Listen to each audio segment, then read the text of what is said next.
দর্শক আসসালামু আলাইকুম। অনেকদিন পর আপনাদের সামনে এসে হাজির হয়েছি একটা গুরুত্বপূর্ণ বিষয় আলোচনা করার জন্য। বিষয়টি হলো ঈদ যাত্রায় ভোগান্তি। বর্তমান বিএনপি সরকারের এক অপদার্থ মন্ত্রী দুজন, একজন হচ্ছে সড়ক পরিবহন সেতু মন্ত্রী শেখ রবিউল ইসলাম, আর একজন রেলপথ মন্ত্রী হাবিবুর রশিদ হাবিব। তাদের দুজনেরই বক্তব্য, সড়কে বাস ভাড়া দ্বিগুণ নেওয়া হচ্ছে না।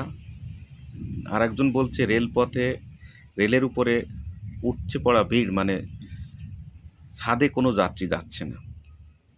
তাদের বক্তব্যগুলো অত্যন্ত হাস্যকর। মানুষ হাসছে, ফেসবুকে ইউটিউবে বিভিন্ন জায়গায় মানুষ তাদেরকে নিয়ে ট্রল করছে, টিকটক করছে। আসলে দুজন দায়িত্বশীল ব্যক্তি যারা মন্ত্রণালয়ের দায়িত্বে আছে, তারা যদি এভাবে কথা বলে খুবই কষ্ট লাগে। আমি একটা ভিডিওতে দেখলাম, একটা মহিলাকে বৃষ্টি থেকে বাঁচানোর জন্য এবং বিপদের থেকে বাঁচানোর জন্য তার স্বামী ঘাড়ে করে সিঁড়ির থেকে নেমে আসছে, সিঁড়ির সেই মানে থেকে রেলিং দিয়ে বেয়ে নেমে আসছে, পিছনে ব্যাগের মতো ঝোলাই নেমে আসছে, অত্যন্ত রিক্সে। যদি কোনো কাঁধে হাত পড়ে যায় দুটো ব্যক্তি মারা যাবে মাথা পেটে। খুবই কষ্ট লাগলো। এটা মাছরাঙ্গা, এনটিভি বিভিন্ন সংবাদের নিউজে দেখালো। এটা কমলাপুর রেল স্টেশনের ঘটনা।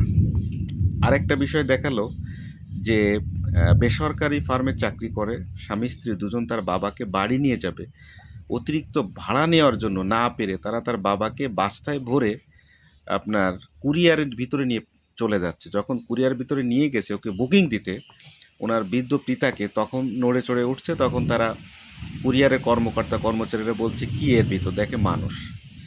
এর পরেও কি এই মন্ত্রীদের, বিএনপি সরকারের ঘুম ভাঙে না? এর পরেও ওরা মিথ্যা কথা বলেই যাচ্ছে। আওয়ামী লীগ সরকারের পতনের সময় আপনারা দেখেছিলেন সড়ক পরিবহন সেতু মন্ত্রী কিভাবে আজগবি মিথ্যা বানোয়াট অরুচিকর বক্তব্য দিয়েছিল আওয়ামী লীগকে পতন করার জন্য। আওয়ামী লীগ তো যা 15 বছর 17 বছর রাজত্ব করেছে বাংলাদেশের ক্ষমতায় থেকে। আমার মনে হয় বিএনপি 5 বছর পূর্বে না, তার আগে বিএনপি পড়ে যাবে, সম্ভাবনা বেশিরভাগই তাই।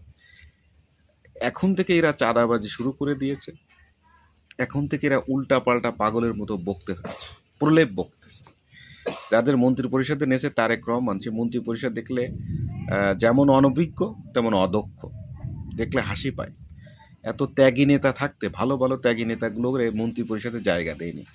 যারা মামলা খেয়েছে, হামলা খেয়েছে, পুলিশের দাবড়ানি খেয়েছে, তাদের কোনো মূল্যায়ন করা হয়নি।